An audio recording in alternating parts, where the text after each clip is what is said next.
So welcome to the Maudsley Philosophy Group. My name's Rob Harland. I'm a trustee of the Maudsley Philosophy Group Charitable Trust, and I'm going to be chairing. And I'm going to introduce our speaker, who many of you will know because he's the chair of the Maudsley Philosophy Group, Quinton Deeley. He's going to speak for about 45 minutes on Conspiracism as Strategy, QAnon Politics and Social Media. That's the title. And then we will have plenty of time for discussion. Generally, we finish by, I think in these online meetings, we've been finishing by 8 o'clock. So that's what the plan is for this evening. Just to introduce Quinton, as I say, many of you will know him. He has worked at the Maudsley for a long time.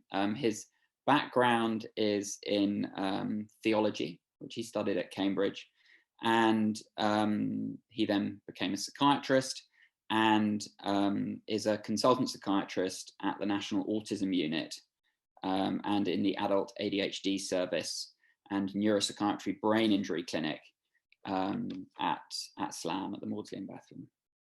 He's also senior lecturer in social behaviour and neurodevelopment at the Institute of Psychiatry, Psychology and Neuroscience, which is part of King's, as you know. Quinton is a fantastic asset to the philosophy group because he covers both clinically and in his research the neurobiological, the psychological and the social aspects of mental disorder, and applies this in a wide number of diagnoses, which means that when he comes to talk about something like conspiracy or the QAnon movement in America, he brings a level of analysis from a rich variety of viewpoints, which I think then gives us purchase to think philosophically, and hopefully, as we'll do in the discussion afterwards. So, Quinton, we're very pleased to have you come and speak to the group. Thank you for doing so, and I'll hand over to you now to give your talk. Well, thank you very much, Rob, for that introduction. So, welcome, everybody. Thank you for attending today. So today what I'm doing is really addressing the topic of conspiracism, and particularly thinking about conspiracism as a strategy and exploring that through QAnon, its relationship to politics and social media, but also framing that within a cultural and historical context. I'll be reading from a manuscript, but also using some slides at appropriate points. And I should also say that some of the material in this presentation I've previously presented at the Parent Personality Conference in June, but actually there is some new material, and it represents, well, an opportunity, I think, to address other facets of this complex and important phenomenon.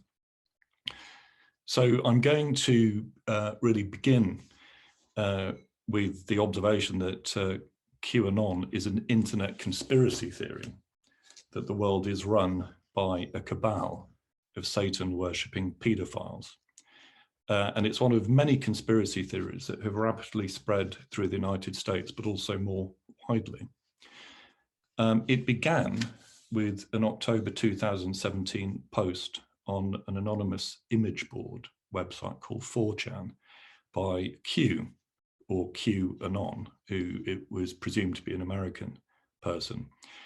He claimed to be a high-level government official with Q clearance who had access to classified information involving the Trump administration and its opponents in the United States. And it subsequently moved from 4chan to 8chan, subsequently rebranded to 8kun, K-U-N, in 2019. And this is the only place that Q posts messages. It has attracted attention and concern from an early stage. In July 2020, Twitter banned thousands of QAnon related accounts and changed its algorithms to reduce the conspiracy theory spread. Likewise, Facebook reported in August 2020 that they had found millions of followers across thousands of groups and pages, and it acted that month to remove and restrict QAnon activity. And indeed, in October of that year, it said it would ban the conspiracy theory from its platform altogether, leading to migration of users to other platforms. However, after Trump lost the election to Joe Biden, updates from Q really fell off very dramatically, with the last post by Q made in December 2020, at least according that's to the latest information I was able to find on the internet. Now, it is, I think, really important when thinking about this phenomenon just to try to grasp the scale with which its ideas have been disseminated and followed by people, and no doubt taken up by many people. So in an article in the New York Times of May the 27th, 2021, New York Times, it was entitled "QAnon Now as Popular in the US as Some Religions," summarized a poll of the Public Religion Research Institute and the Interfaith Youth Corps, which found that 15% of Americans say that they think the levers of power are controlled by a cabal of Satan-worshipping pedophiles, a core belief of QAnon supporters. The same share said it was true that American patriots may have to resort to violence to depose the pedophiles and restore the country's rightful order. 20% of respondents said that they thought a biblical scale storm would soon sweep away these evil elites and restore the rightful leaders. 14% of Americans agreed with all three statements. Among Republicans only, that rises to roughly 1 in 4. So a quarter of Republican respondents agreed with the statements that were put to them.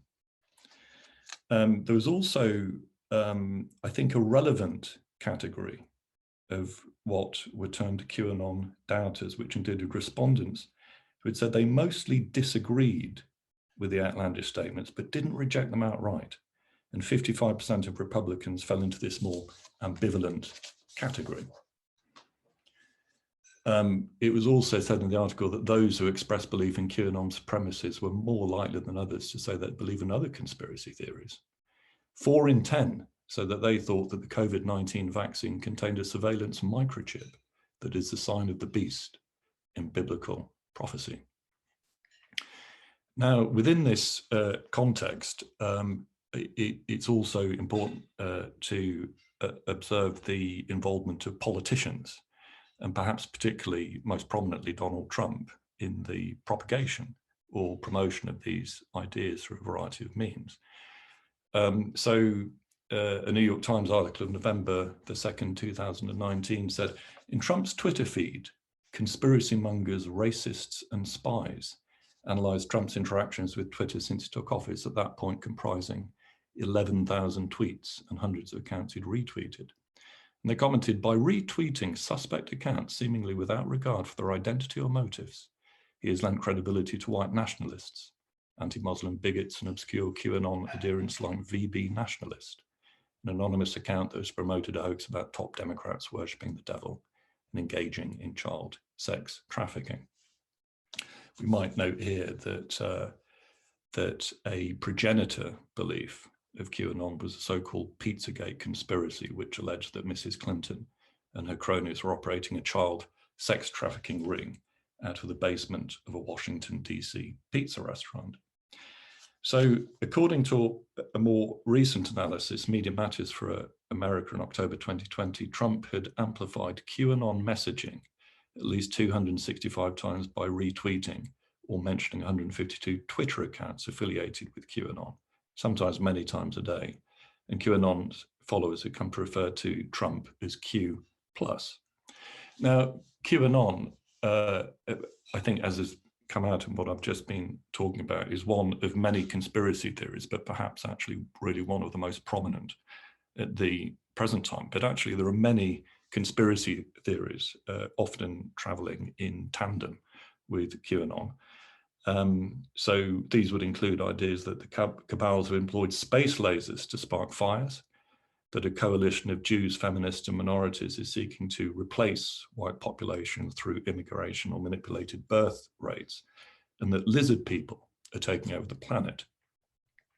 So why, we might reasonably ask, have these beliefs and related beliefs become so widespread so quickly? And why have politicians such as Trump and interest groups disseminated conspiracy theories so vigorously? So this then leads us to consider how we come to construct and inhabit shared realities, and what insights anthropology, psychiatry, and cognitive neuroscience can afford. So I think several lines of theory and evidence are relevant to understanding what's motivating this wide propagation of conspiracist beliefs. Conspiracy thinking is common in the general population and is defined as a tendency to provide explanations for important events that involve secret plots by powerful and malevolent groups. Conspiracy theories are salient and motivating because they simultaneously evoke a sense of threat and reinforce group identity, the group that's threatened by the conspiracy. In paranoid delusions, conspiracy thinking becomes self-focused.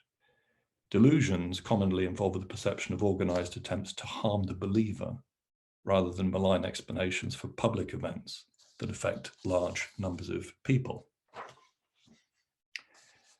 Therefore, conspiracist beliefs shared by large numbers of people that are not delusional in the psychiatric sense, precisely because they're normative for a group. Nevertheless, they do share features with paranoid delusions in the detection of meaningful patterns and events, and the attribution of hostile intent. So the schizophrenia researcher Conrad in 1958 used the word apophenia to describe the cognitive mode of pattern detection in psychosis, defined as an unmotivated seeing of connections, accompanied by a specific experience of abnormal meaningfulness. The apophenic denial of chance, using a phrase of Glatzel, is characteristic of psychosis, for example, in interpreting unrelated events as forming part of a conspiracy. So evidence implicates dysregulation and overactivity of the mesolimbic dopamine system in the onset of psychosis by assigning abnormal salience to ideas and perceptions. So if we work back from psychosis to normal cognition, this points to the role of the mesolimbic dopamine system, including in paranoid and conspiracist thinking, that is to say, in members of the population who are not psychotic. So the mesolimbic dopamine system is an arousal system activated by both rewarding and aversive stimuli. It tags cognitive and sensory stimuli as salient and promotes associative learning. The mesolimbic dopamine system is also engaged during attributions of harmful intent under ambiguous conditions. So in a study by Joe Barnby, as part of our research group, he demonstrated that the dopamine blocker haloperidol reduced attributions of harmful intent in a so-called dictator game, when the participant has to interpret the intentions of a player, which are ambiguous or potentially threatening. This demonstrates the involvement of the dopamine system in attributions of harmful intent, but also fits with the notion that ideas of social agency, and in particular of threat, are intrinsically arousing, contributing to their salience and transmission, including in the virtual world. Perceptions of social conflict or threat engage arousal systems and lower the threshold for attributions of harmful intent. So ordinary day-to-day social interaction is frequently emotionally arousing, but emotional arousal is also deliberately accentuated in cultural displays. And so a line of social anthropological research originating the work of Emil Durkheim has focused on how collective action and cultural displays serve to invest cultural shared ideas with a heightened sense of reality, motivational force, and significance.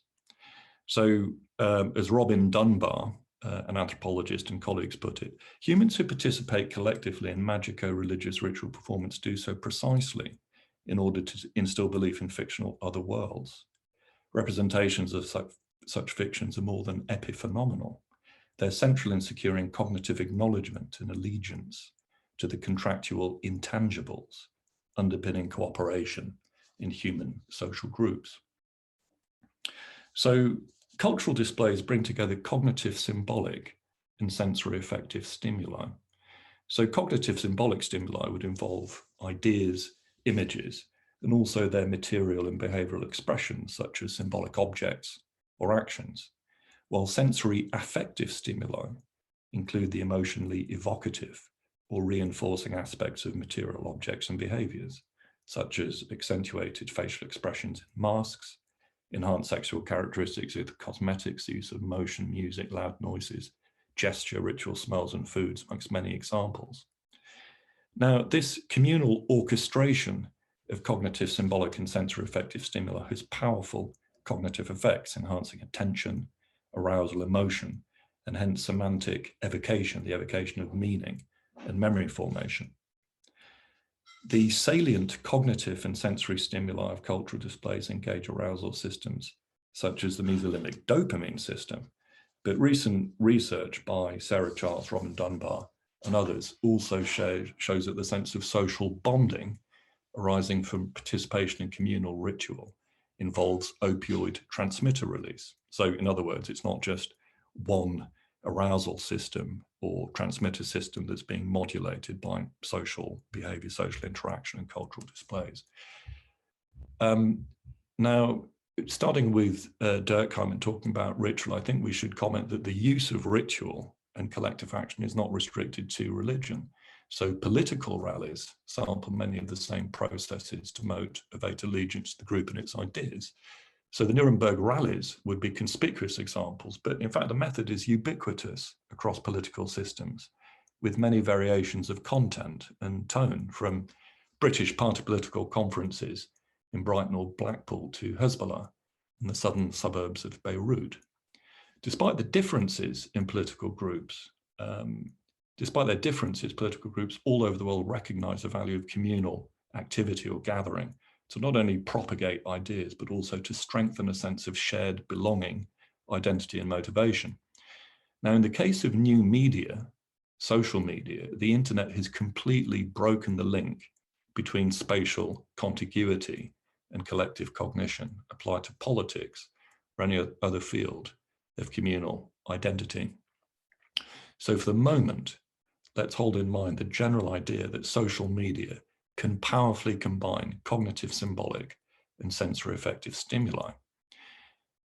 But then we might also ask, what explains the conspiracist political content propagating through social media and what many people now profess to believe? So I think here an example of the relationship between culture and the dynamics of belief from a small-scale traditional society is relevant. It provides a relatively bounded example which can apply to our own large-scale industrial societies with relevant adjustments. The example draws on a tradition of social anthropology, which attempts to explain how people acquire particular types of belief in terms of the properties of the ideas themselves. The example concerns the Nyong'o phenomenon, a particularly dreaded form of witchcraft amongst the Bakweri people of Western Cameroon, studied by the Oxford social anthropologist Edwin Ardner, mainly in the 50s, 60s, and 70s. Ardner's account of the relationship of Nyong'o to social and psychological tensions is striking because he was able to track the emergence and fluctuation of this set of beliefs within the colonial and post-colonial situation of the Bakweri over many decades. The belief itself involved the following key ideas. And so when I'm describing Ardner's summary of it, I want us to hold in mind some of the key ideas of the QAnon conspiracy. And so this is his description. A person with Nyong'o was always prosperous, for he was a member of the witch association that had the power of causing its closest relatives, even its children, to appear to die. But in truth, they were taken away to work for their witch masters on another mountain 60 or 70 miles to the north, Mount Kupe, in the territory of the Pokosi people. On Mount Kupe, the Nyongo people believed to a town and all modern conveniences. Nyongo people could best be recognized by their tin houses, which they'd been able to build with the zombie labor force of their dead relatives. How this belief grew up, and by what processes the association of dying children and the ownership of tin houses became so firmly fixed, cannot easily be traced. But by 1953, the belief had taken such a hold that no one would build a modern house for fear of being accused of possessing Nyongo. Indeed, Ardner comments that at this point in time, there's no doubt that all economic initiative was much affected by the climate of that belief. In other words, shared beliefs affected real-world behavior. Nyongo emerged in the context of declining fortunes for the Bakweri. Before the German conquest of 1894, the Bakweri had enjoyed a period of relative prosperity following the introduction in 1845 of a new food crop by a small missionary settlement. Following the German conquest, Bakweri settlements were reorganized to allow large plantations, and migrant labor came to outnumber the locals. Prosperity declined and reproductive rates fell, while poverty increased and sexually transmitted diseases spread from the involvement of Bakweri women in prostitution for migrant labor. Within this context, belief in Nyongo appeared, most likely as an import from neighboring societies in many of its details. So Ardner summarized the social crisis within which belief in Nyongo appeared as involving the following. And again, I want us to bear in mind elements of the QAnon conspiracy and related ideas. So the Nyongo, the social crisis involved powerful ambivalence towards riches and property. The sudden breach of the isolation of the society accompanied, as is all too commonly the case with the victims of decline in power or status, by a sense of collective guilt, the low fertility, and the fear of dying out. Perhaps all this turned against those who were thought to have benefited by the events which had caused so much damage. Envy, disaster, property, and witchcraft once more in close association. In the 1950s, prosperity increased with the banana boom. In fact, Ardner observed an inverse correlation between economic prosperity and the Nyongo phenomenon. In 1954, educated Bakweri government officials introduced commercial banana farming. Critically, the villages themselves were organized as cooperatives rather than on an individual basis so that all would gain. This occurred in the banana boom of the 50s, and the first full year, 1953, brought great prosperity. Within this context, a powerful witch-finding association of the remote Banyang tribe was employed at great expense to clear the Nyongo witchcraft from the villages.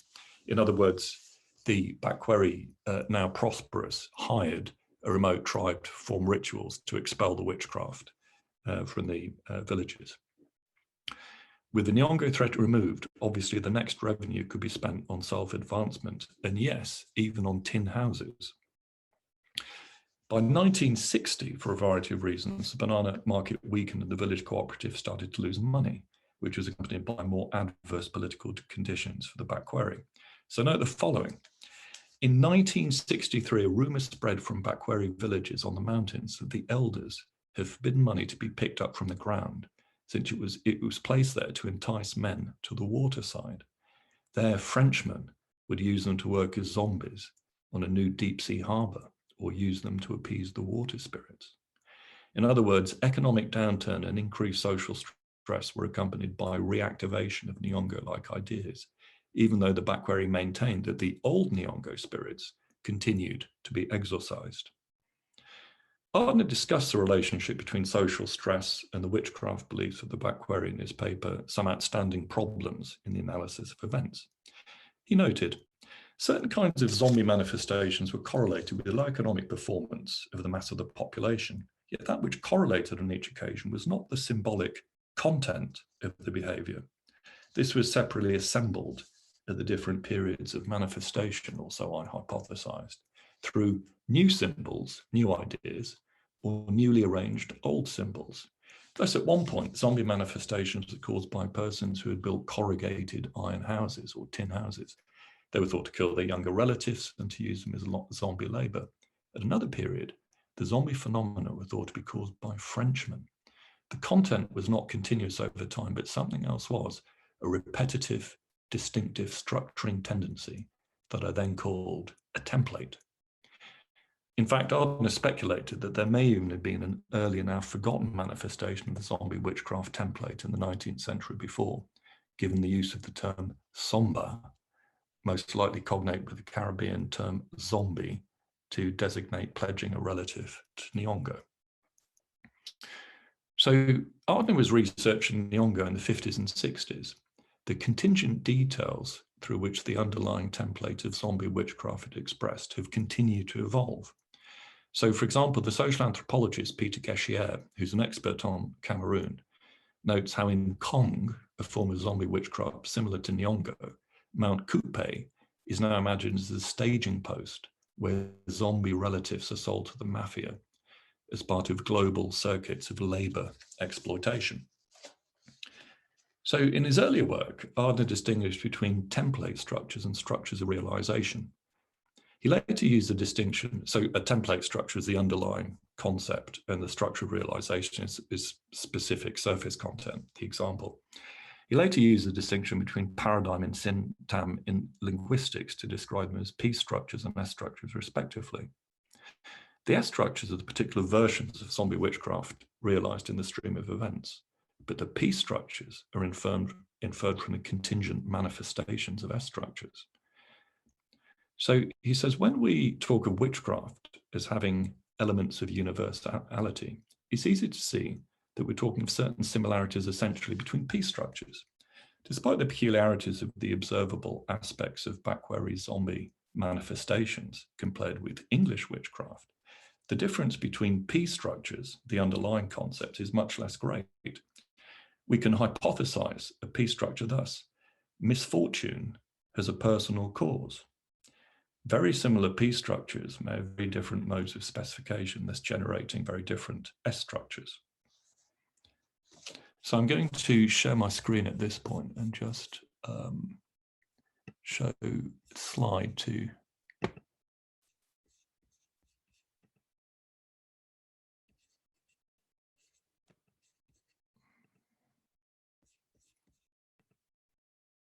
So can I just check, Rob, can you see this? Can you all see this?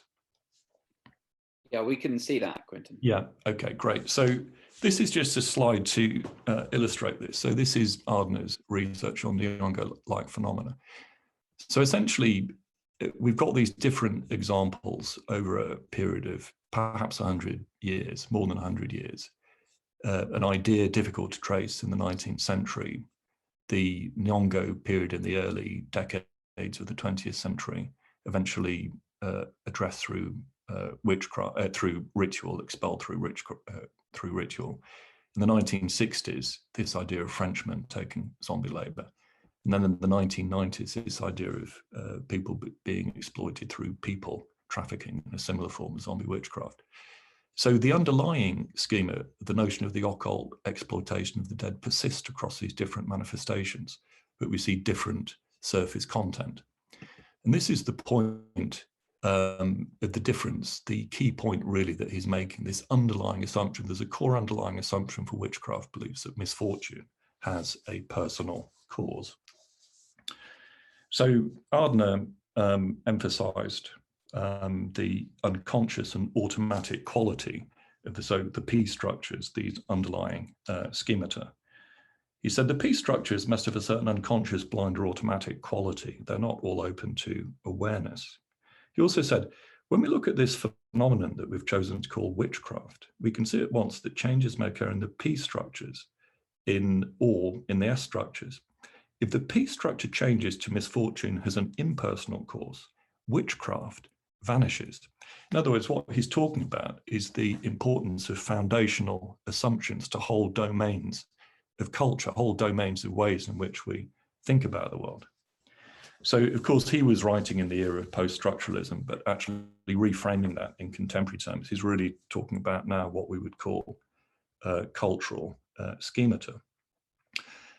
So what I want to just point out at this point is that from the cognitive social learning perspective that I was previously exploring through the way in which certain ideas engage arousal systems that galvanize attention and memory formation, of course, the conditions of social stress under which these ideas mobilize, the perceived threat to which people are subjected by possessors of Nyong'o, also, I think, speaks to the link between stress, psychosocial stress, social stress, and an attributional style which detects threat, which from a neurobiological level, I think is likely to be associated with engagement of arousal systems, and perhaps particularly the mesolimbic dopamine system. So it's a way of not trying to reduce explanation to the brain or to arousal systems, but just to recognize that facets of the human biopsychological individual are relevant to shaping how human beings tend to behave cognitively under certain types of social condition. So we've now considered the case of Nyong'o. And I might say that the gruesome exploitation of children and near relatives in Nyong'o recalls the paedophilic cannibalism of QAnon, whereby the elites extract life-extending adrenochrome from children whom they're first sexually abused and killed. There is, however, a more specific ancestral concept from Western culture that has been revived in QAnon: the anti-Semitic allegation of ritual murder and the blood libel. Recent historical research on the blood libel is worth considering because of the insights it provides into the influences on propagation as well as rejection of conspiracist ideas. So there has been a recently published book by Magda Teta called Blood Libel: On the Trail of an Anti-Semitic Myth, a magnum opus of over 500 pages, which traces the ritual murder charge and the blood libel over 7 centuries of European history, from about 1150 to around 1800. So in what follows, I'm drawing upon the historian Sarah Lipton's detailed review of this work in the New York Review of Books from September the 23rd, 2021. And so the following is really a summary, a précis and a summary of points that she makes in that review, and also with some quotation of what she has to say. And I haven't yet read Magda Teta's book, so I just want to be clear about that. It's based upon the review by Sarah Lipton. So the first recorded ritual murder charge against Jews followed the death of a 12-year-old boy named William in Norwich, England, in the week before Easter, 1144. After William's death, his uncle, a priest, appeared before a meeting of clerics to accuse the Jews of the murder. His reasons for blaming Jews are unknown. He offered no explanation or evidence, and the accusation found little traction. Jews were not punished or persecuted, perhaps because of royal protection due to payment of direct taxes.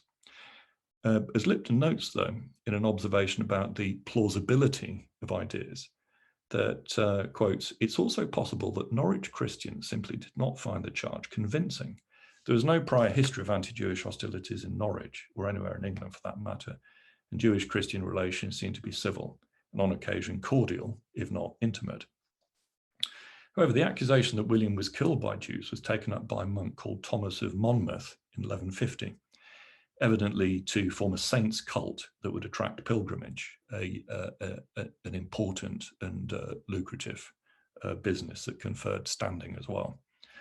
His book, The Life and Passion of William of Norwich, presented William's alleged murder by Jews as a ritualistic reenactment of their alleged killing of Christ, complete with a conspiracy of Jewish elders, a traitor who consigns the victim to death for money, sadistic forms of mockery and torture, all culminating in a crucifixion. While the ideas of the book were partially disseminated, official bodies appeared unconvinced. No prosecutions were brought against Jews or anyone else, and William was not canonized. However, this narrative assembled by Thomas of Monmouth did start to circulate in monastic communities across Europe. While Thomas had presented the murder of William as a recapitulation of the Jews' alleged killing of Christ, the anti-Semitic imaginary became more elaborate with the passage of time, such as tells that Jews hating Christ and Christianity abused crucifixes or slaughtered Christian children. In the 13th century, the specific notion of the blood libel emerged, the idea that Jews use the blood of their Christian victims for ritual purposes, especially in the Passover matzah, perhaps reflecting the growing importance of the Eucharist in Christian practice. Within this context, anti-Jewish criminal accusations emerged, with outcomes ranging from disbelief to expulsion and both judicial and extrajudicial massacres at various points across Europe, in Germany, France, and England, in Lincoln, in England in 1255. Nevertheless, with a few exceptions, Jews' appeals to authorities elicited strong protections, including from the Holy Roman Emperor and the Pope. Both issued decrees refuting the blood libel, noting that Jewish dietary laws banned the eating or drinking even of animal blood and forbidding its repetition. Attempts to launch cults to presumed martyrs were discouraged. However, a specific episode gained wide prominence and more firmly entrenched the idea of the blood libel in Christendom. The alleged murder of a 3-year-old boy named Simon in the northern Italian city of Trent in 1475. The discovery of his body in the water conduit underneath the house of one of Trent's Jewish families on Easter Sunday led to arrests of Jewish men. The situation was exploited by the Prince Bishop of Trent, Johannes Hinderbach, who saw the opportunity both of making Trent a cult centre and of embarrassing the Pope, Sixtus IV, who had opposed his appointment. Confessions extracted under torture depicted the kidnapping, circumcision, and crucifixion of Simon. And indeed, the accounts reportedly included descriptions of the tortures inflicted and the victims begging to be told what they should say under torture. Challenges to the legality of the trial by the Duke of Tyrol and the Pope were countered by partly forged documentation of the trial process. The alleged murderers were executed and their wives and children forcibly converted to Christianity. The Pope was eventually forced to clear the bishop of wrongdoing and concede the legitimacy of the legal proceedings against the Jews. So little Simon, Simon Nemo, his martyrdom, became known across Europe, and the so-called memory trail that inspired and framed anti-Semitism over the next 3 centuries is traced in the book. As Lipton puts it, this trail was chiefly paved with books. The Trent case occurred just a few decades after the invention of printing, and the medium was fully exploited by promoters of Simon Nino's cult. The boy's martyrdom made its way into a late medieval bestseller, A World Chronicle, published in Nuremberg in 1493 and reprinted many times in both Latin and German. By Tetter's count, no fewer than 33 published versions of the Trent case were in circulation by 1500, as well as innumerable printed images of the martyred boy, most based on Bishop Hinderbach's broadsheets. The authority accorded the new technology, printing, was such that, as Tetter puts it, rumours and law became facts once they entered reputable printed books. Simon's fame, moreover, stimulated interest in earlier presumed ritual murder victims, including William of Norwich, whose long-forgotten stories were exhumed and published, and whose images were remade in Simonino's likeness. So I will show this woodcut from the Wellcome collection, which depicts the killing and torture of Simon of Trent, is one of an example of very widely reproduced images from that time. So persecution of Jews based on the case of Simon of Trent varied in different countries depending on political, religious, and social circumstances. For example, in German-speaking lands, accusations of ritual murder rose in the decades following the Trent case before declining in the late 16th century. This was in the context of Protestant and Catholic scholars studying Hebrew texts to resolve debates about biblical interpretation and correct Christian ritual, which undermine the ideas that Jews use Christian blood for ritual purposes. In Eastern Europe, by contrast, the Reformation exerted less influence and there was no intensive study of Hebrew texts by authoritative scholars. Information about Jews was based on recently published Latin and German texts, including those which recorded the blood libel. There followed accusations of ritual murder against Jews in Poland and Lithuania for more than 200 years. So, quoting here Lipton's article, in what Teta calls a feedback loop, prosecutors cited medieval chronicle narratives of alleged ritual murders as proof that Jews did commit such crimes. These early modern prosecutions were then cited as evidence in later accusations.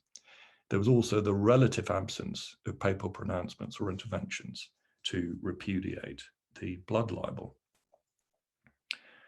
Charges of ritual murder and the blood libel declined in Poland in the 19th century, but versions of the idea continued to circulate in the 19th and 20th centuries in Russia, Damascus, and Nazi Germany. As Lupton states, in its ancestral form, it persists to this day. So in April 2019, the manifesto of the gunman who attacked a synagogue in Poway, California, killing one person, injuring several more, declared, "You were not forgotten, Simon of Trent. The horror that you and countless children have endured at the hands of the Jews will never be forgotten." So one issue to arise from considering the ritual murder charge and blood libel against Jews is how it relates to the core tenet of the QAnon conspiracy theory. The point here is that these ideas are not somehow innate. They are invented by people, learned, socially transmitted, and elaborated. The identity of the originator or originators of the QAnon conspiracy remains unknown, despite plausible detective work, and there is no account of how the narrative elements of a cabal of Democrats and a wealthy elite who sexually abuse, kill, and dismember children to extract life-preserving adrenochrome were concocted. But the correspondence of these plot elements with the ritual murder charge and blood libel, and their origination on a right-wing platform which propagates far-right and neo-Nazi ideas, indicates its origin and perhaps also a strategy of reanimating far-right tropes and ideas in less obviously identifiable forms. In this sense, the underlying schema has been held in far-right communities and their literature and repropagated in a new form, making use of the affordances of social media in the febrile political context we now inhabit. Equally, a cross-cultural and historical perspective suggests that the ideas held together in Nyong'o, Kong, the anti-Semitic blood libel, and QAnon that links individuals or groups who are unaccountably prosperous and/or are outsiders with unthinkable moral depredations and the extraction of power or vitality from the most vulnerable are sufficiently salient and emotive that they exert cognitive traction in widely different social conditions, with adjustments which fit with local ideas of causation and ontology. Some ideas are readily noticed, acquired, and remembered, and believed under the right conditions. Emotional cognition, including the role of arousal systems, are in play. There is also room here for a psychodynamic account of the association between what is most precious and vulnerable and what is most feared in fantasy and then socially shared imaginaries. Another issue raised by historical research on the anti-Semitic blood libel is the role of socially authoritative individuals and institutions in the propagation of conspiracy theories. As Lipton puts it, what people read and what they hear from their leaders can shape what they believe. But the triumph of myth is not automatic or inevitable. Few people believe the ritual murder charge in 12th century Norwich, largely because they'd never heard it before. The well of gullibility has to be primed through frequent repetition, especially with the backing of seemingly authoritative sources. As Teta notes, the blood libel is a classic example of confirmation bias.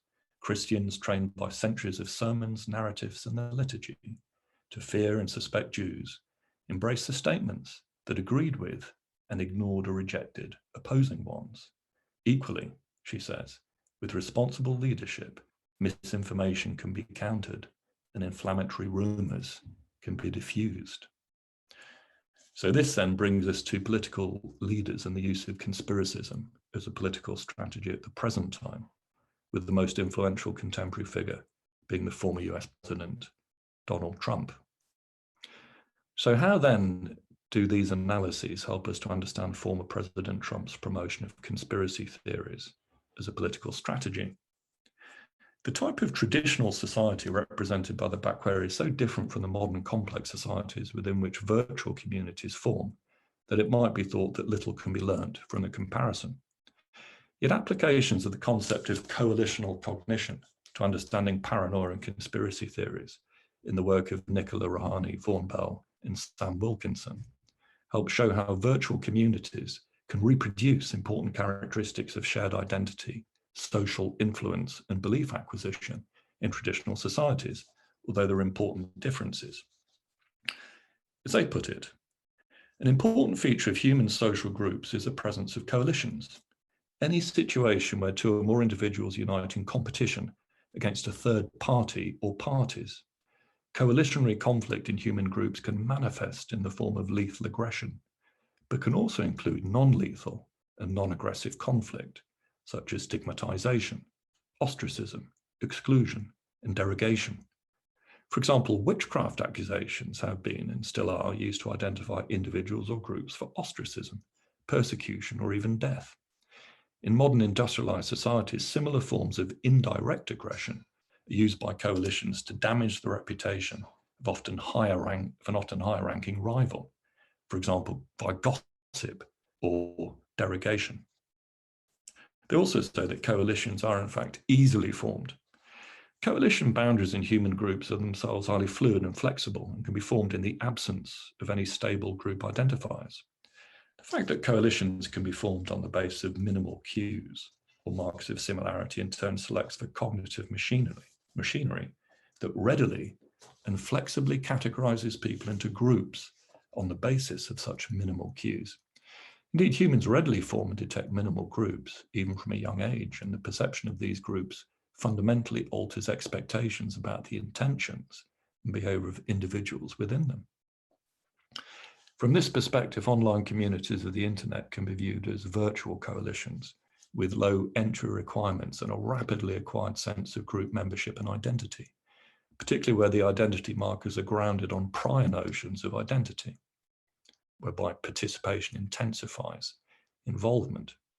So within this context, stimuli which are cognitively and emotionally salient win within this virtual context and are more likely to propagate. Amongst the most salient of stimuli are those evoking a sense of shared threat, as in the case of conspiracy theories. So here then is the problem, I think, that social media and its users have in effect converged on a cognitive optimum for propagating conspiracist beliefs through cult-like dynamics. Millions of people have passed a tipping point where the core assumption of conspiracism is so entrenched that it is self-perpetuating through an algorithm-driven turnover of new examples. So in their book from 1967, The Web of Belief, the philosophers Quine and Ullian wrote, "Just about any hypothesis, after all, can be held unrefuted no matter what, by making enough adjustments in other beliefs, though sometimes doing so requires madness." So social media and its users have arrived at a cognitive optimum for adjusting to beliefs to maintain what would otherwise be regarded as bizarre, so their reality rebellion. It's not psychosis in the psychiatric sense because the beliefs are widely shared, and within their coalitional communities are normative, and indeed enlist normal cognitive processes to produce extreme and rapidly evolving outcomes. This is by reproducing cult-like social and cognitive dynamics online. So the core schema of the populist imaginary steered by Trump is conspiracism, secret plots by powerful and malevolent groups. And so let's just consider some examples that Trump has employed. So there's actually a very long history of propagating conspiracy theories. There was the birther conspiracy about Obama. There's Pizzagate, QAnon, most notably in recent times, voter fraud and the stolen election. The COVID hoax, which is ambiguously endorsed and notions of white replacement. And this is often through retweeting as opposed to direct commentary. So the other point that I want to make here is just to point out the extraordinary volume and density of message flow in this schematic of the Twitter sphere. Now, bear in mind that this is just Twitter, it's not Facebook or other platforms, just Twitter, which is then variously represented across other platforms. So again, the point about this is to really underline the density and volume of messaging that people now inhabit through virtual platforms as being essentially something that is a step change in the way that our cognition is organized through the environments that we're now immersed in. So what I want to reflect on here then is just to start to reflect for a few minutes, sort of approaching the home stretch of the talk, about the processes which are brought together inside social media platforms. And I think the idea here is that really the social media platforms have essentially, in a sense, quotes, discovered a cognitive sweet spot where there is a convergence of social, cognitive, and neurobiological processes that synergically interact to incubate and canalize cognition in uniquely effective ways.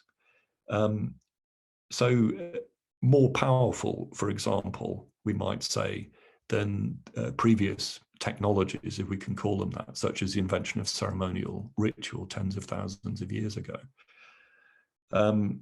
And I think the proof of this is the astonishing pace at which the political imaginaries of Americans, and indeed other people, is changing. The uncoupling of millions of Americans from what might otherwise be regarded as reality. So what are the processes that are brought together? So we can think of cognitive, symbolic, and sensory affective processes. The very ideas of conspiracism are arousing. The role of narrative and imagery, sensory pageantry, and the fact that one can have almost consistent, limitless immersion within the virtual world. The notion of permanent threat, of persecutory and grievant thinking relentlessly propagated, galvanizes attention and emotional arousal and learning. And this, I think, has been much reflected on, but remains absolutely critical, which is the algorithmic reinforcement of key assumptions that ideas become, the effect of them become amplified by being selectively, multiplicatively propagated and traveling together, which also actually reinforces a general view of the world as threatening. We have, at a neurocognitive level, I've referred to the kindling of arousal systems, attentional capture, associative learning, pattern attention, a heightened sense of meaning, significance, and threat. And also not just fear-based processes, but also the effective rewards of intense coalitional bonding and exclusionary identities.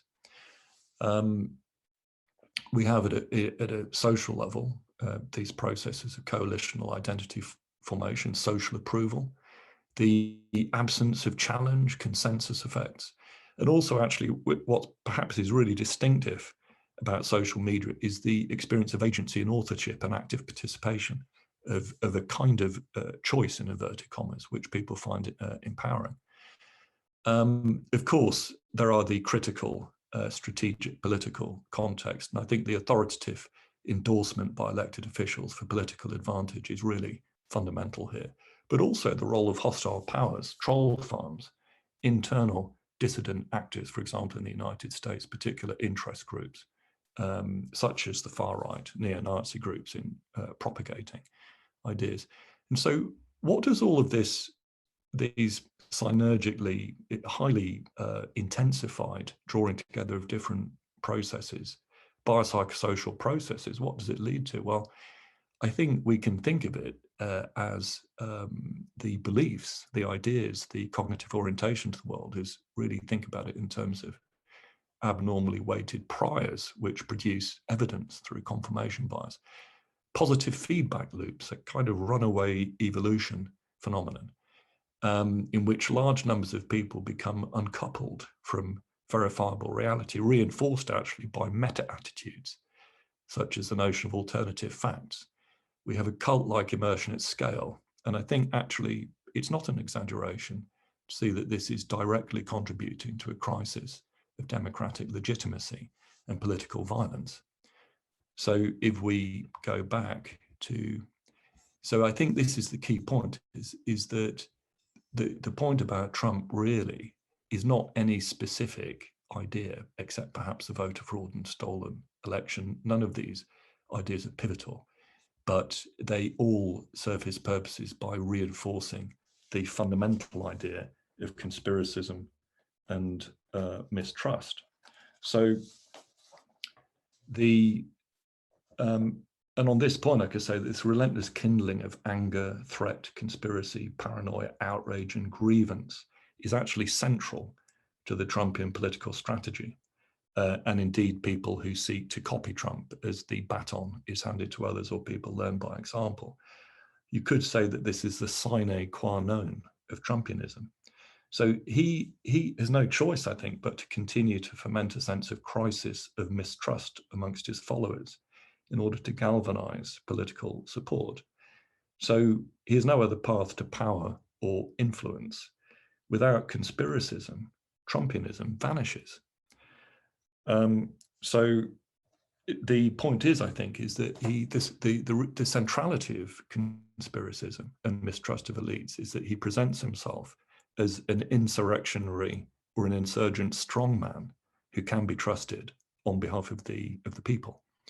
And so to erode trust in institutions is really central to his strategy. So in an article entitled Reality Rebellion of the 1st of July 2021, the journalist Mark Danner noted that nearly half of Republicans told pollsters Trump was called by God to lead. 7 in 10 said the election was stolen. The current president is illegitimate. Danner goes on, the attempted coup of January the 6th destroyed 2 cardinal principles of American politics. The first says that we choose who holds power, not through violence, but through elections. The second says that when one party wins an election, the other accepts the result and forms a loyal opposition, while it awaits its chance to win the next time. So Danner took the phrase reality rebellion from the former FBI special agent and terrorism expert Clinton, who defined the term as, quote, essentially trying to create an entire atmosphere, a complete show. And they've inculcated their audience in such a bubble at this point that they start to shape their perceptions and belief. And it leads to things like January the 6th. It leads to the nonsensical vote recount that they're trying to do in Arizona. Because if you create an action in the physical world, it makes it seem all the more legitimate to use violence and to strike out based on that violent rhetoric that's coming out of this 40% of Americans that think they're justified in rising up based on some creation, some fiction. So I think the point here is that these fevered imaginaries feed back into actions in the world that we all share. Pizzagate, the Capitol riot, as well as related clusters of ideas relating to COVID and other matters. I think I might comment here briefly on actually, what perhaps is Trump's attitude to this. So I think his use of misinformation really is purely strategic, whatever the costs. So at a White House summit in July 2019 that brought together far-right activists and provocateurs, Mr. Trump expressed appreciation for the fodder he sampled on Twitter. It's from the New York Times. The crap that you think of, he said, is unbelievable. In an article in Trump's Twitter feed, conspiracy mongers, racists, and spies. So I think at a broader level, the cultivation of falsehoods by authoritative figures demotes truth, facts, or more broadly realism as an aspiration and value. It implicitly promotes a meta-attitude to beliefs about reality closer to Nietzsche's perspectivism, whereby what counts as reality is solely a product of human interests, what he called the will to power, in a permanent contest of shouting down rival interpretations with no agreed means of adjudicating disputes about what is true or real. So this is very important. It's a strategy of the performance of division and conflict, permanent conflict, but the entailment of that is a relativization and demotion of factual truth, because everything becomes reframed as just the other side's narrative, just the other side's facts, in inverted commas. So from this point of view, if it's pushed, obviously, I don't think that the notion is as analyzed as this. I'm talking about our implicit epistemology, the way that our orientation to the world.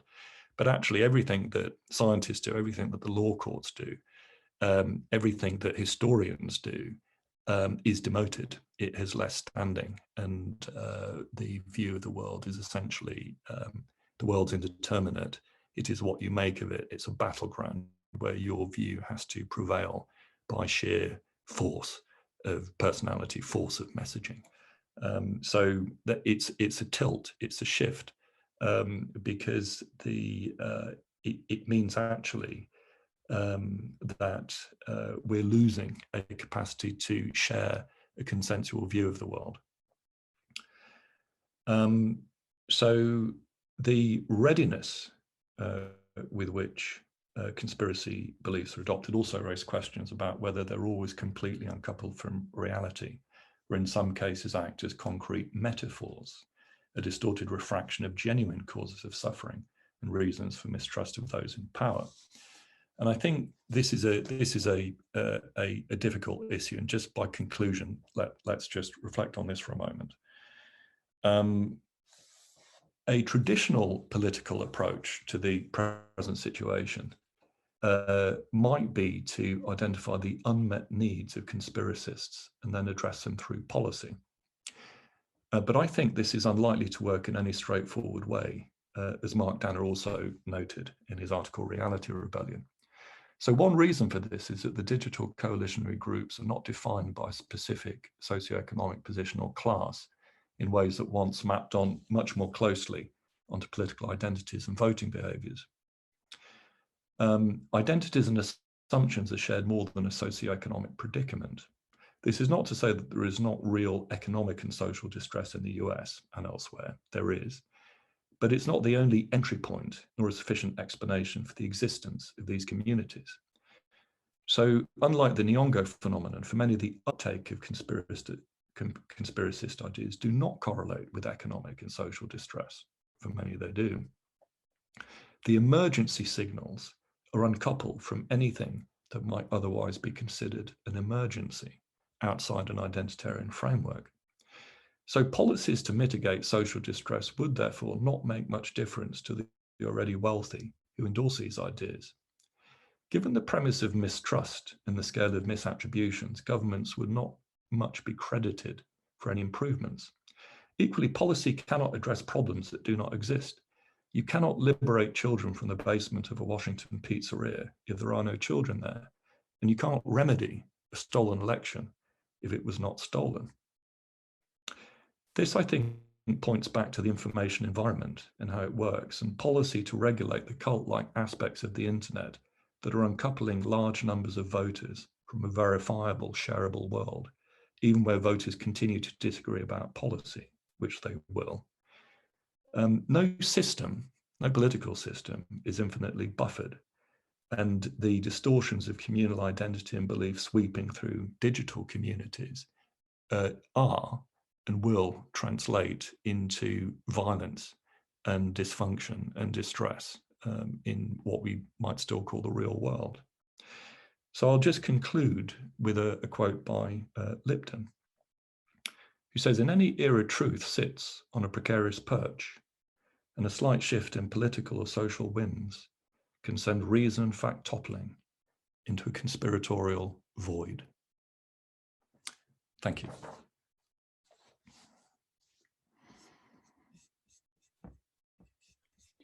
Thanks, Quinton. Do you want to unshare the thing? And so thank you, Quinton, very much for that talk. I'd heard some of it before at our conference, but as you say, you've added to it and enriched it and deepened your thinking around it. So was extremely interesting. I found that very interesting. Thank you. I've got some thoughts of my own, but I wonder if anyone would like to start. So I've got a couple of comments to make. So I happened to hear about the blood libel some time back, and its history, through the apparently the early kind of polarizing shadow projection accusations against early Christians, which then repeated itself about 1,000 or so years later. I'm not sure how to start. Let me start with the clinical example of delusional jealousy first. So I was taught, and I saw people, very violent men in East London with delusional jealousy, and they were convinced that their wife was having an affair, and as it turns out, they were sometimes having affairs, and it was, we were still, however, kind of framing it within the kind of delusional jealousy framework on the basis that their thought process, how they arrived to this thinking and these actions was clearly psychotic. Like they were kind of hearing voices, or they were having experiences that were outside the scope, if you'd like, of a normative experience that we would say, but they were nonetheless at times by chance, you could say. I don't know what the exact numbers for either would be, and whether it would be chance or maybe some more meaningful connection there. So that's the one thing to say. And I'll contrast it with these kind of, I guess, early, sort of since the late 70s, 80s kind of satanic abuse thing and so on. And the whole story of the Catholic Church and other churches kind of abuse, and how, of course, on the one side, certain types of authority are, well, things don't go very far. Like, there's, I mean, people might even get convicted, but it doesn't become a furor, like it kind of, something else gets thought about and discussed and so on. And other things, just stay in the public kind of domain and eye for various reasons, because the way that relationships are. So for example, in a family, if you have someone that did something wrong, but they're generally well liked, it might kind of get, oh, it's okay. But if it's, if you're just looking for an excuse for some sort of schism, then that kind of brings up other issues. So there's this kind of complex interplay of what is yours, what is not yours, and how you see what is yours and what is not yours, I think, as well as, I guess, this kind of more normative process. So these are sort of some general thoughts, and maybe I'll just stop here. I'll just stop here for a minute and ask you then specifically about, whether there's something to be said about, what is going on, and what, how people come to it. And, the majority of people come to it through trust, as you say. So it's a case of mistrust, but it's also a case of trust of people that they believe in, and this kind of propagation happens. But I remember, there was one little book on the shadow from a writer, Robert Bly, and he was talking about how Reagan, like this kind of shadow in governments, like, they would talk about the other people and they would talk about their own characteristics. So I know you mentioned it briefly, but I think there's also this kind of story of the symbolic, like of the kind of, I don't want to kind of be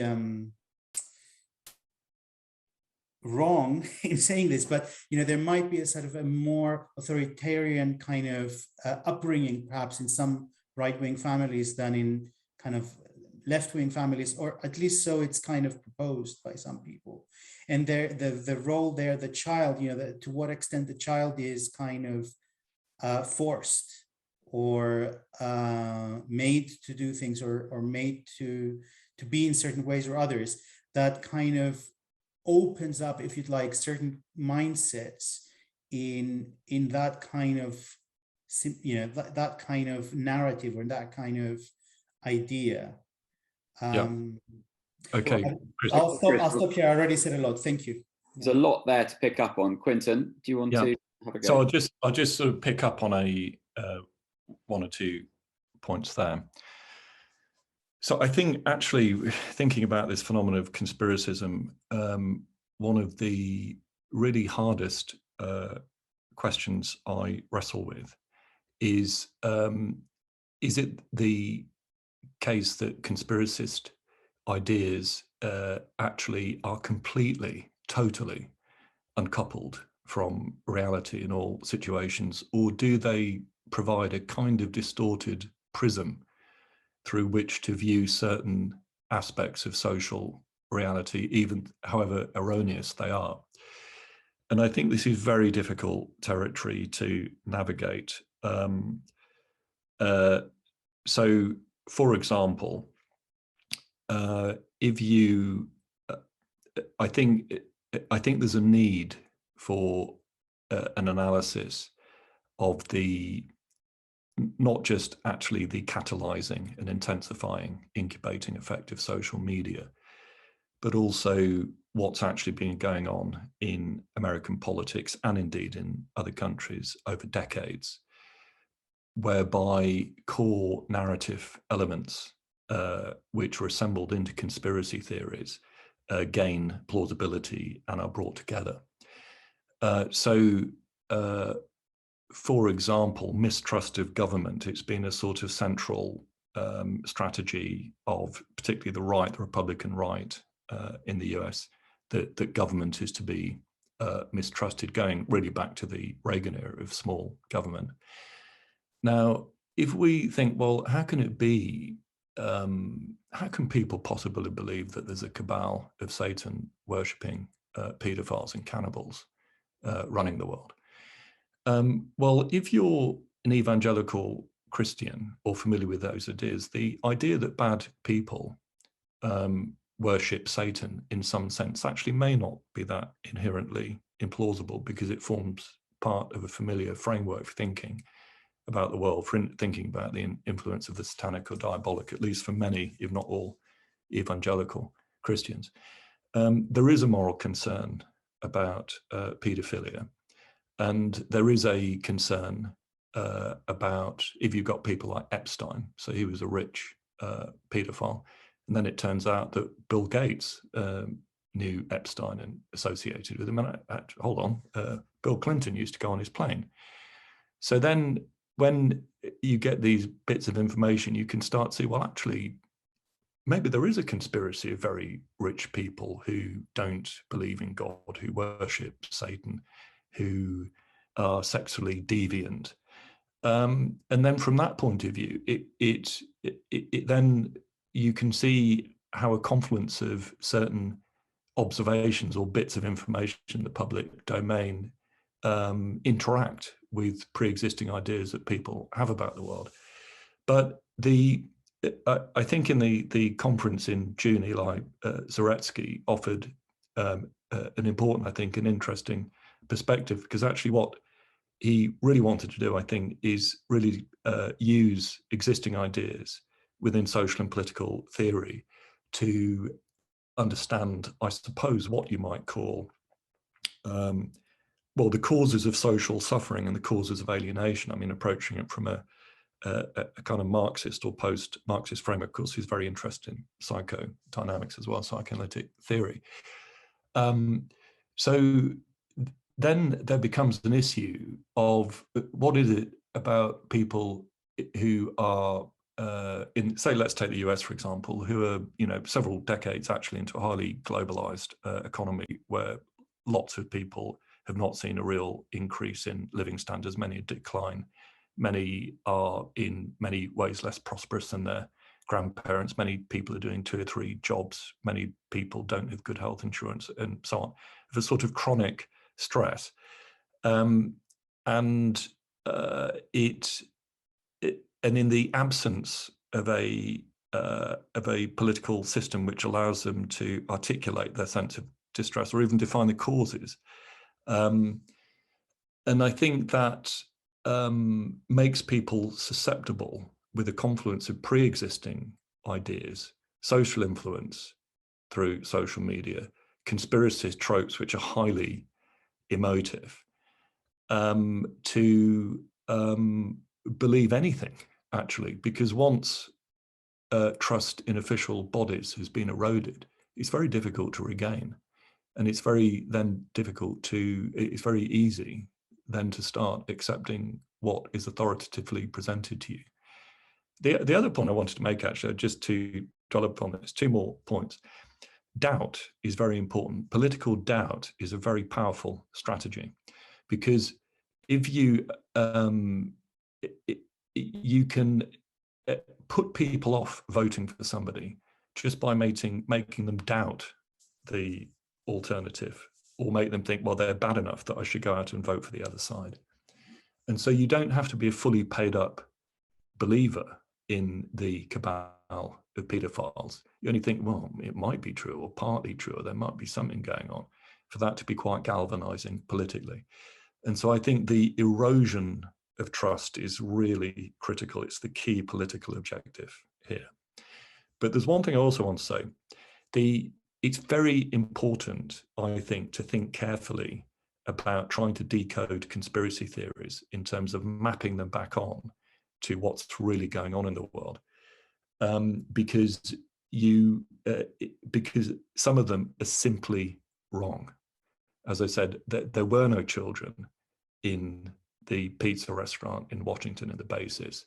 The election was not stolen, and Jews did not commit ritual murder and children are not being killed by paedophiles to extract adrenochrome. So some claims about the world are false, and they have to be asserted to be false.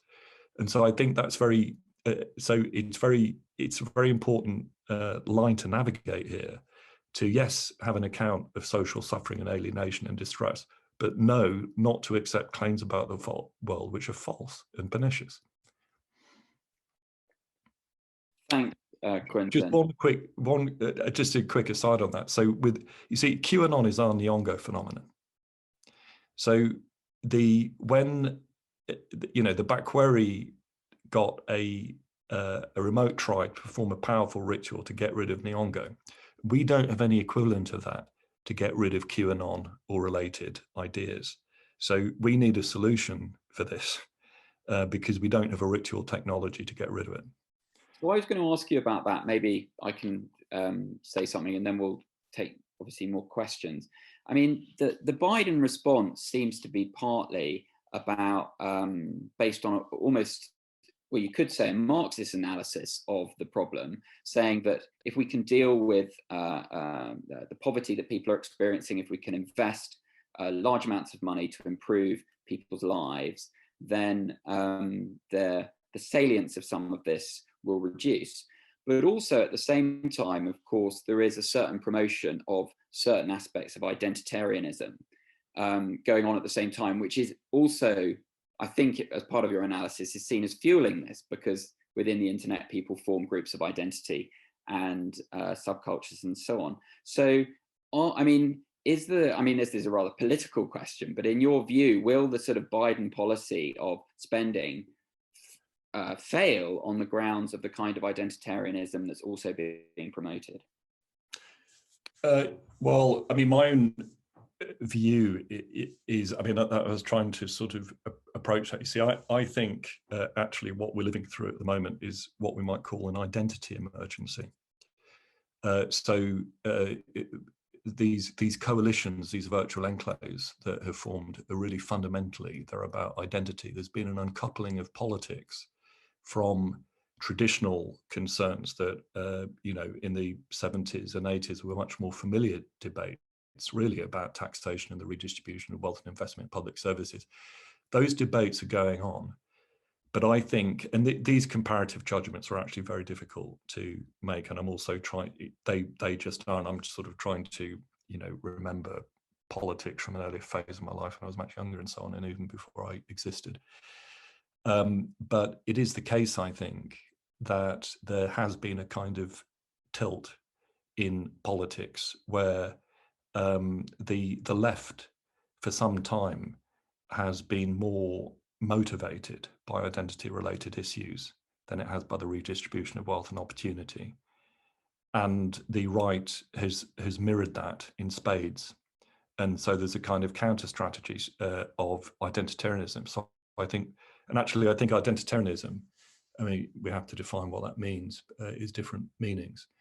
But essentially identitarianism, which is really the political notion about organizing your politics on the basis of the fact that you belong to an excluded or oppressed group, which through lived experience gives you unique authority to comment on your own experience and disqualifies other people from commenting on your experience. That is the dominant trope of politics on the left and right at present. And the problem is that eschews universalism. So it means that there is no shared universal discourse, authoritative discourse for talking about suffering and the cause of suffering, the cause of problems. So the whole political realm has become fragmented into competing groups who kind of outshout each other in a framework which has no ready means for resolving disputes. So this actually, I think, is part of the tilt towards what I'm calling the tilt towards perspectivism. It actually doesn't just come out of, alternative facts, that kind of notion, and the strategy, the performance of dissent and permanent disagreement, permanent conflict over everything. I think it actually also comes from the models which are sort of implicit to the way that politics are organized now. And so I think maybe climate change is such a universal danger that it will create a basis for a shared discourse. But even there, of course, for climate deniers, they don't seem to be in the ascendant at the moment. But I do think that is a challenge that we really face.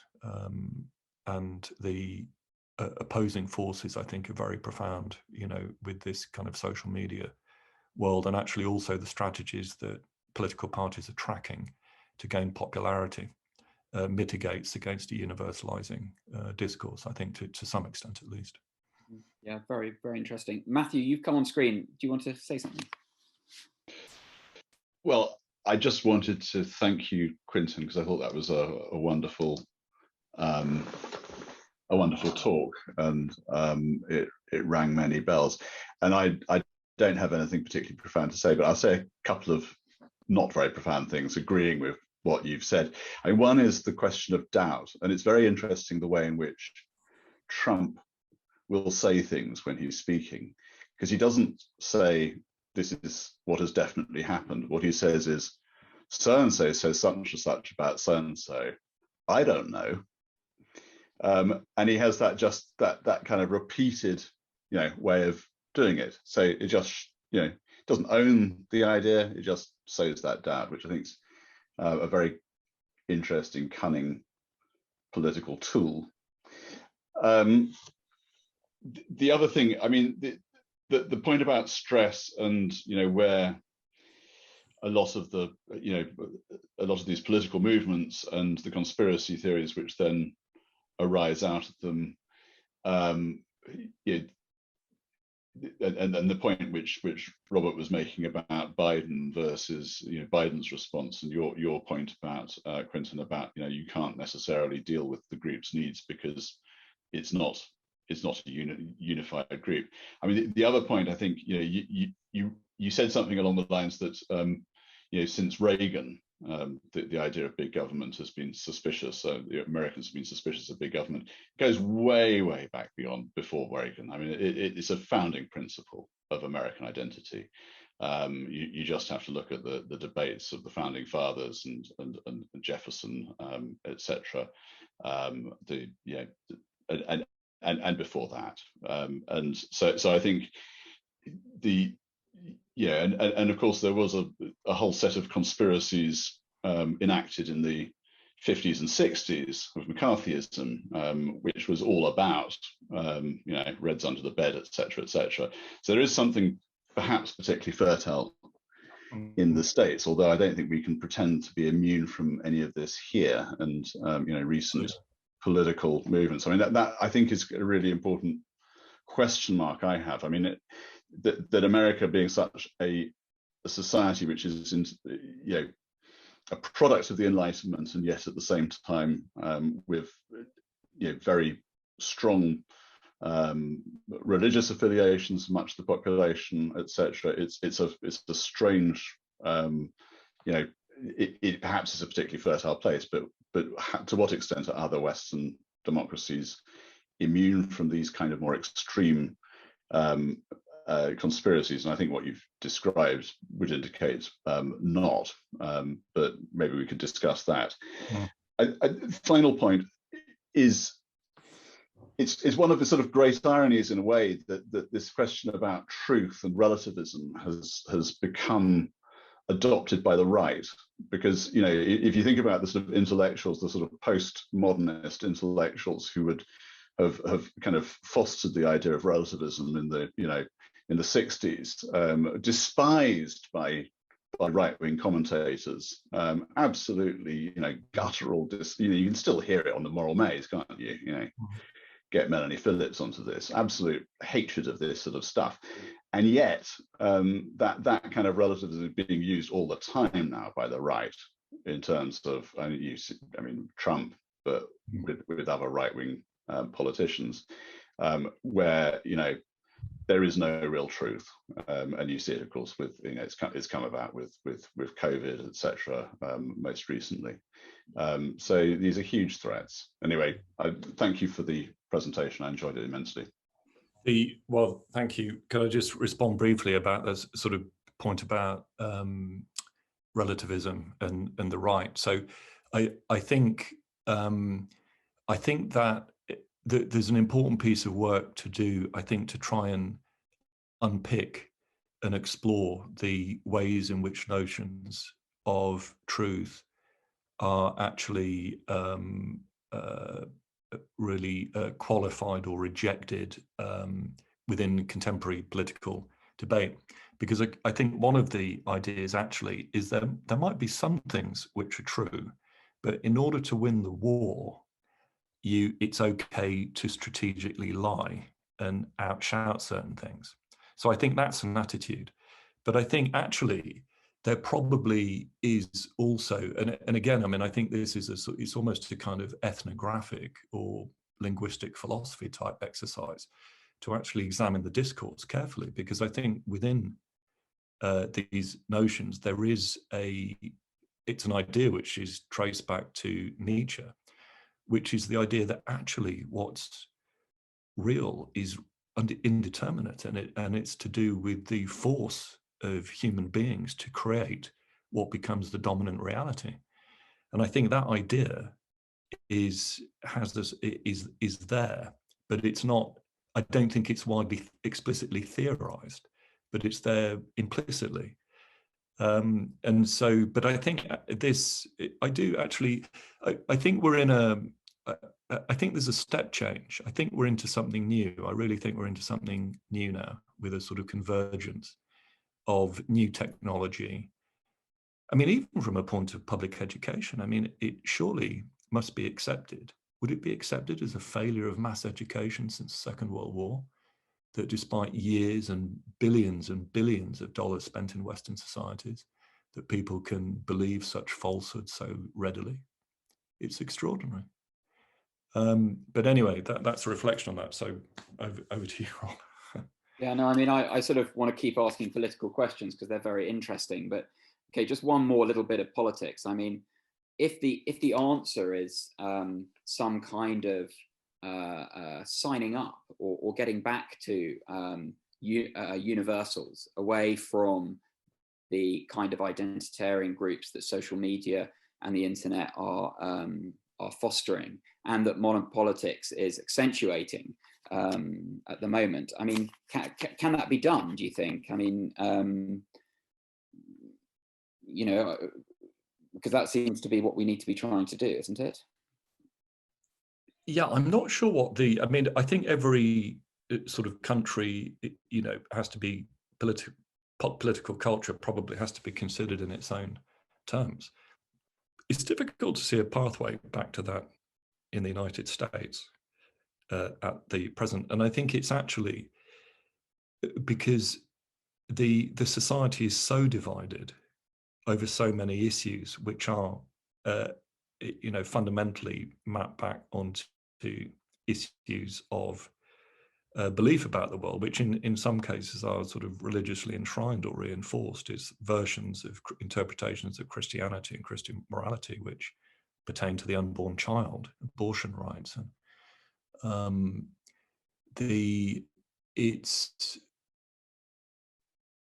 and then in the United Kingdom, I mean, I can't speak for other countries, but I mean, we're not at such, I don't feel that we're at such an advanced stage of fundamental conflict over so many aspects of life. I think sort of Brexit was a sort of collective trauma and a shock.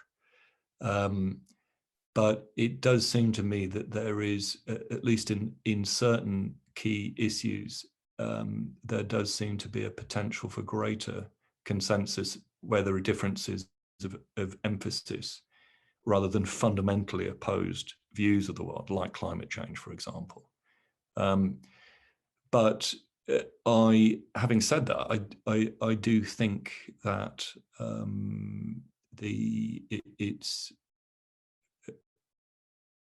I do think we have very profound challenges, actually, in the United Kingdom as well, in the kind of coarsening and polarizing of rhetoric, and actually also the very wide currency of conspiracist tropes like white replacement. There is I mean, perhaps, you know, some of us can even observe it in people that we know. I think there is polarization and hardening of rhetoric and positions, and it's mediated, I think, through the internet. I think politics would be different if the internet didn't exist. And that perhaps will only get worse with the building of the metaverse and so on else. That so we can't even be sure that people are walking around in the same reality when we're walking around any longer, or perhaps in the future. Are there any other questions? Sorry, go on. You want to come back on that, Quinton? Yeah, I also following on from, you know, Francis Horgan's testimony about Facebook.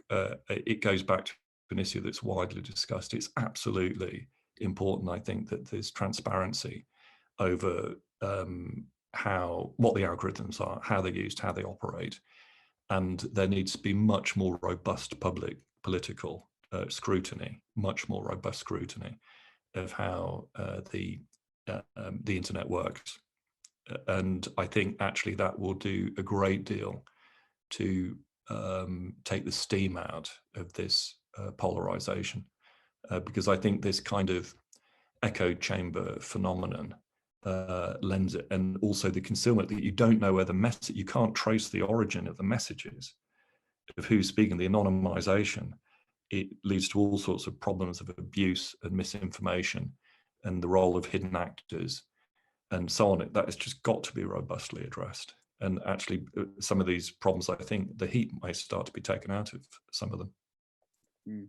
Yeah, definitely. So I've got more questions, I'm sure, but I'm just looking at the, you know, I can't see any hands, or no one's on screen. Sorry, there are hands. There's a hand from Christos again, but also Gareth has a question. So Gareth, why don't I bring in Gareth? Thanks, Lisa. Hi there. Thank you, Quinton. Yeah, that was very, very stimulating talk. Can Yeah, can I just pick you up a little bit on the sort of whole thing of belief? I mean, your analysis in many ways is a kind of information processing analysis, and I mean, how do you deal though with this sort of thing that, you know, you have ordinary people going around sort of talking about lizard people. I mean, you gave the example of the Pizzagate thing. I mean, the pizza, you know, the pizzeria in Washington DC, it wasn't just that it just didn't have children, it didn't have a basement. There was just like, there wasn't a basement in the pizzeria. Or the way that Trump sort of talks about, you know, birth of conspiracies and, you know, the various things. I mean, there's something so, it seems to me that there's something so kind of sort of thin about what he's saying. I mean, in the sense that he doesn't seem particularly committed to any particular belief. I mean, they could change, they could change tomorrow or under different conditions. I mean, there's a sort of sense in which it doesn't seem to be about belief. It's about threats to identity, which you've kind of mentioned. That seemed very relevant. But these are kind of reactions, aren't they? They're emotion reactions. So I just wondered whether there's a sort of level of analysis here which we're missing, which is affective. And actually, in a way, quite sort of almost theatrical. It's like people are believing things as if it's in the same way that you might in the theatre. It's just sort of not. It's not really real. It's kind of play at some level, but it's serving an emotional need, or it's a response to a threat to identity. I mean, I'm just sort of reminded that, it's almost funny, it seems to me sometimes, some of the conspiracy stuff. I mean, I don't want to be too light about it, because the political significance of it is, as you say, very, very concerning. But the famous scene in The Holy Grail, where the John Cleese, the sort of witch scene, where John Cleese says, "She turned me into a newt," and then everybody looks at him thinking, well, and I got better.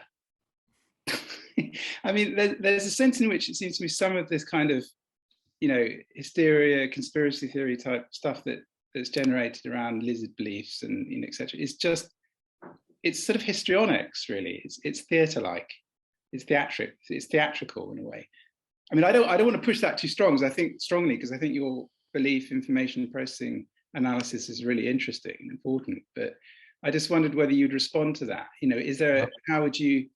What's your kind of take on this, which is more affective? Well, I'd say that the position you've outlined is it's not mutually exclusive.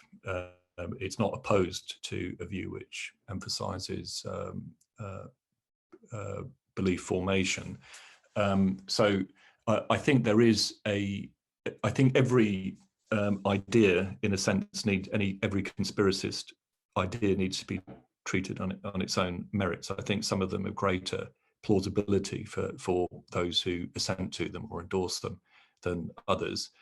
And actually, the number of people who may adopt the beliefs may vary as a function of the belief. So those who espouse the lizard theory may be smaller in number than those who endorse the idea that there is a cabal of Satan-worshipping paedophiles in the Democrat Party.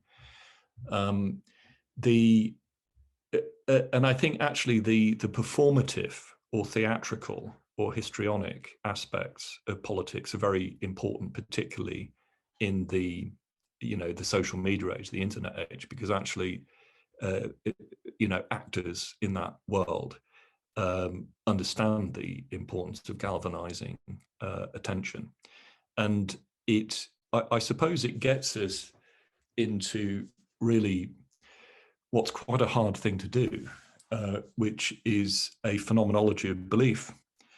What does it mean cognitively and experientially when people say that they assent to particular beliefs?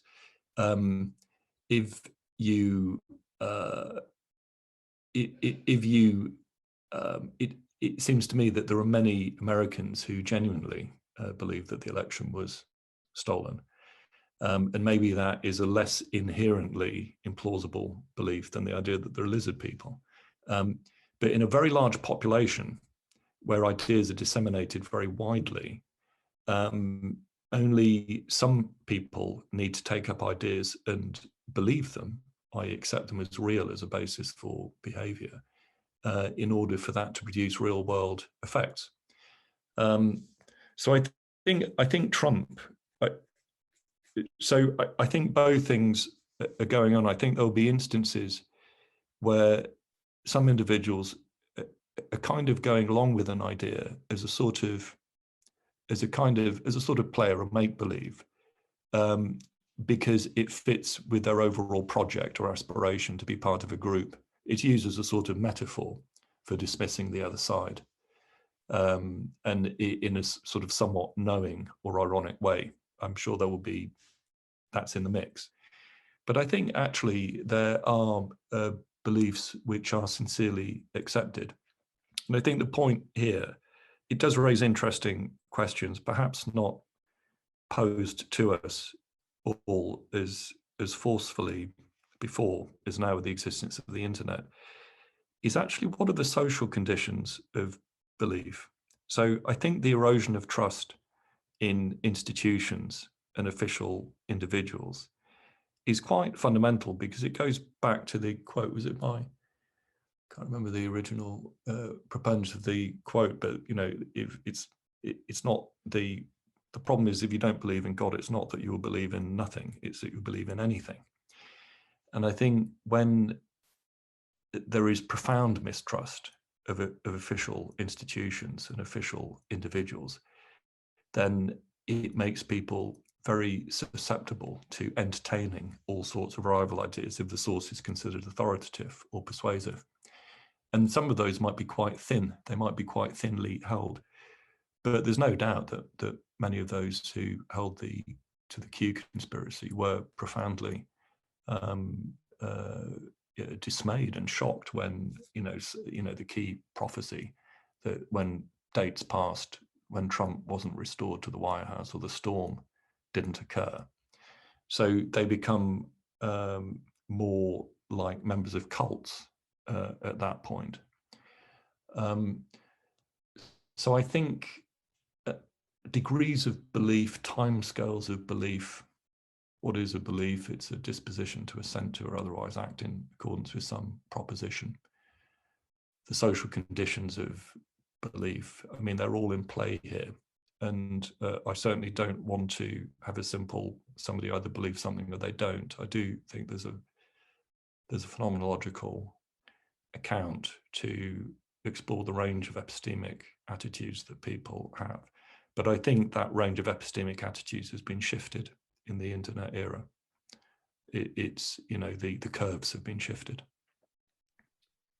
And Quinton, just to sort of bring it a little bit towards sort of psychiatry, because we like to do that in these groups, I think. The connection between, or where we talk about identity and where we talk about pathology. I mean, in the history of psychiatry, things have moved from pathology to identity. And I guess there's a question here whether certain identities become so extreme in small groups that they begin to constitute pathology. And what we mean by that, and what is that pathology? Is it on some dimension of psychosis? We talk about dimensions of psychosis and point at things in the population, yet we've also obviously talked about the importance in previous groups here of syndrome or ways of talking about things. I mean, there was a documentary, I'm sure many people saw it, of the storming of the Capitol, and some fantastic footage of people during that. And there was one individual who got into the middle of the rotunda, and he smoked a joint, and he was smoking cannabis there. And he was interviewed at the time in this sort of triumphant moment. But he sounded, at least to me, watching him, frankly delusional. And so you had this combination of cannabis, something that sounded like psychosis, though in the context of an identity and a political movement, and obviously a moment of excitement and so on and so forth. It just seems very interesting for us as psychiatrists, thinking about where we disentangle all of this and how we even go about using concepts to do so, both dimensional and syndromic. Mm. Well, again, I mean, there can be many fellow travelers, can't there, in the storming of the Capitol? There'll be all sorts of people who turn up. I mean, they're certainly not all psychologically equivalent by any means, enormous variation, but they share certain motivating ideas in common. I think that's the key point of view. So, yes, they'll, in actual fact, I think there'll be most likely quite a heterogeneous group of individuals. Some of whom actually may be participating in the context of what we would recognize as mental health conditions, mental disorders, but many not, most not, I dare say. But I guess the question is whether we've got our mental health lines in the right place, because when we look back in history, as I say, a lot of things that were considered pathological have now moved into areas of identity, and I'm sure these lines will continue to shift. Yes. And, I suppose, yeah, whether we will, whether these groups will get caught up in that in any way, I don't know. Maybe it's clear. Maybe we feel we've got it all pinned down. I wouldn't ascribe psychopathology to people en masse by virtue of believing in QAnon or rioting at the Capitol. I think these are cultural and political phenomena within the context of socially influenced human variation. I don't think psychopathology concepts apply in their usual, I just don't think the criteria are met. I mean, I accept that the boundaries can change and will change, particularly with respect to certain conditions. Is there any other questions that people want to make? We're sort of approaching the last 5 minutes, I think, of the time we've allotted for this. I did have a little follow-up question from before. Go ahead. Quentin, something. So, I mean, yes, to the psychiatric and the sociological and anthropological and social psychology, and yes, also to Gareth's kind of addition of the affective. But I just want to ask again about this idea of the symbolic as not as mechanical as kind of placeholder, as a machine kind of analogy where you just put something in and it's like a little meme that is meaningless and it just gets propagated, but as a belief that coheres with one's orientation in the world, with one's understanding of the world, and with one's wider nature. And both this in the person who is believing, and also a hook or a possibility of seeing this aspect in the other, in a sense that is relevant to certain aspects of or certain kinds of psychopathology that give meaning to experience and give meaning to belief that isn't just a propositional one, but is a constitutive one. And that's what I was asking about. And that's what I'd like to press you on, Quinton. Thank you. When you say the symbolic, can you give an example of what you mean by symbolic here? Well, in the sense that the world is a terrible place. It's trying to hurt me. It's trying to abuse me. It's trying to cut me up, or it's trying to force me. Or the world, or a certain type of person that stands in for an aspect of the world, say a kind of woman or a kind of man or a kind of institution or a kind of nation, stands in for an aspect of that world which has a particular meaning for me and I relate to in a particular way, that sort of thing. Yeah. So, and are you asking that question in relation to conspiracism and actually what the symbolic elements of conspiracism are? Well, yes, and there's different kinds of polarizing ideas, if you'd like, or unusual ideas. Yes, mostly on the right, but somewhat on the left as well, and some types of thinking that exist on various spectra, yep. and then they get hooked. It's not just about something that they hold in themselves.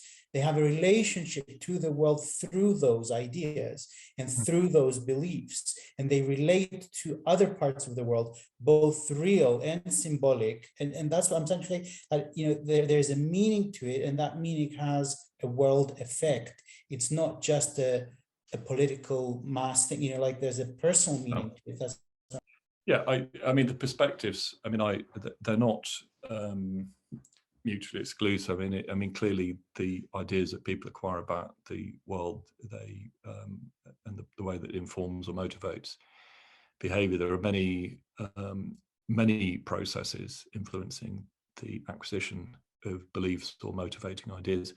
And indeed, the ideas themselves are not, it's not one type of idea. They are, you know, there'll be a range of different notions that are mobilizing, which will have their own characteristics. And some of those characteristics actually, well, we spoke about Ardner's research, and of course, what he was really interested in was underlying organizing principles through which different which shape the type of specific details through which people approach the world, the ideas that they acquire about the world. You call them P structures, we could call them schemata.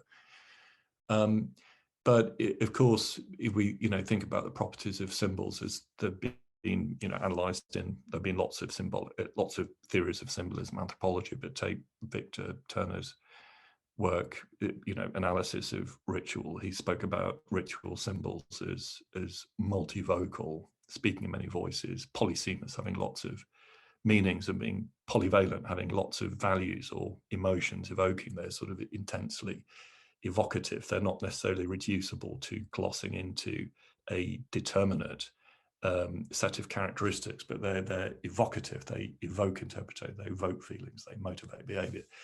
And these would be things like the flag or the cross, but it might also be a potent image like Hillary Clinton or the Democrats or Trump.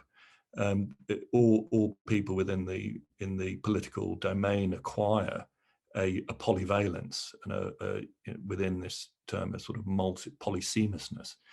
A semantic density is the other way of talking about it. So yes, these processes are in play. We're in the realm of semantic density. You know, core ideas which you know, produce examples of behavior which seem to represent large parts of people's understanding of the world. So again, I think this goes, you know, I think a lot of conspiracy theories can be thought of as concrete metaphors. They're metaphors that people take literally, but they're metaphors that people take literally, which allow them to grasp aspects of the world which otherwise would escape their grasp, but they sort of feel real. So it's the idea that, you know, the world is run by a cabal of Satan worshipping pedophiles who kill children to extract adrenochrome. Well, that's a concrete metaphor for the idea that I'm just a worthless nothing in this gigantic machine of America that is run by giant corporations. And my life is terrible. I live in a trailer, and everybody I know is, you know, lots of people I know have died in the opioid crisis. And so you can't, it's prosaic to kind of set it out in those terms, and maybe you need a degree in political science to do so, but you can believe that the Democrats are extracting adrenochrome from children, and then that becomes a metaphor for articulating your sense that the world is oppressive, and you're not worth anything. Your life is nothing, which is the lived experience of lots of people, but they just don't have a language to articulate that. You know, there's no corresponding political discourse which allows them to say that. Yeah. Very, very, very, very helpful. And Andreas has said, I think, sort of putting some of these ideas together in a sort of simple sentence, these conspiracy theories seem to provide people with a sense of community belonging that's becoming increasingly lost in industrialized societies, and a sense of purpose. Quinton, I'm going to hand to you for a final sort of conclusion. We're reaching 8 o'clock, so keep it brief, and just to sort of sign off. Yeah, I think the conclusion there are many conclusions, but I think probably the most concrete thing that we can all do is to try to learn more about how the big data companies own and control our data, and challenge that status quo, because it's causing huge problems in the world. And it's, this is not restricted to the realm of ideas. These problems are affecting people's behavior in their lives. So I think that is probably the conclusion. Yeah, well, thank you, Quinton. So I want to invite people to turn on their cameras or show their appreciation through the clap function, however you can. But I think I'd like to thank Quinton for his talk, incredibly wide-ranging, covering, as I promised at the beginning, neurobiology, social science, psychology, and politics. So really interesting, Quinton. I think it's given us an awful lot to think about, and we look forward to welcoming you back again in the near future to tell us more. So thank you very much. Thank you. Thank you.